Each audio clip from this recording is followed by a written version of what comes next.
Hello guys, কেমন আছো? আশা করি ভালো আছো। আর আমিও খুব ভালো আছি।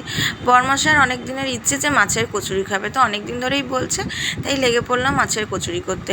তো আমি দু রকমের মাছ নিয়েছি, চিংড়ি মাছ আর পোনা মাছ। জলে অল্প একটু নুন দিয়ে মাছগুলোকে সিদ্ধ করতে বসিয়ে দিলাম। 2 থেকে 3 মিনিটের মধ্যে সিদ্ধ হয়ে যায়।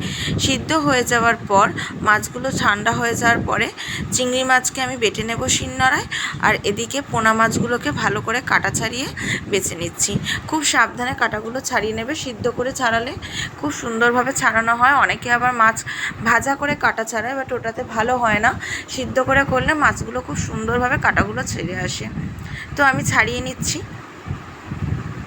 তো আমার পোনা মাছের পেটিগুলো নিয়েছি।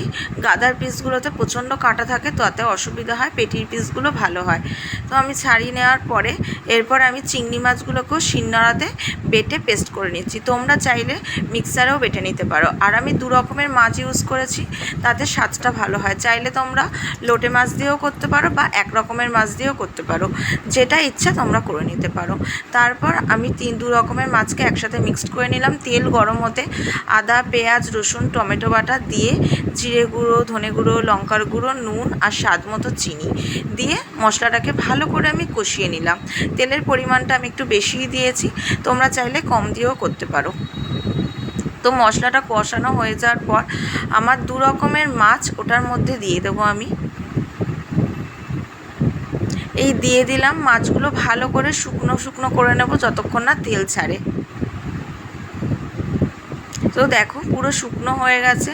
দেন আমার বাড়িতে পাউরুটি ছিল, তো আমি পাউরুটি দিলাম। আর তোমাদের যদি বাড়িতে পাউরুটি না থাকে, বেসন অ্যাভেলেবেল সবার বাড়িতেই মোটামুটি থাকে। তো বেসনটাকে ভালো করে আমি হালকা ব্রাউন কালার করে নিলাম, করে এর সাথে মিক্সড করে নিলাম। তারপর পুরটা ঠান্ডা হয়ে যাওয়ার পর পুরগুলো ভরে কচুরির আকারে ভেজে নিলাম। তো খেতে কিন্তু খুব সুন্দর হয়। তো দেখো আমার পুরগুলো ভরা হয়ে গেছে।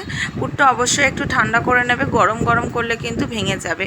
তো আমি তেল গরম হতে দিয়ে দিলাম, আর কচুরিগুলো সুন্দরভাবে ফুলকো ফুলকো হয়ে গেল।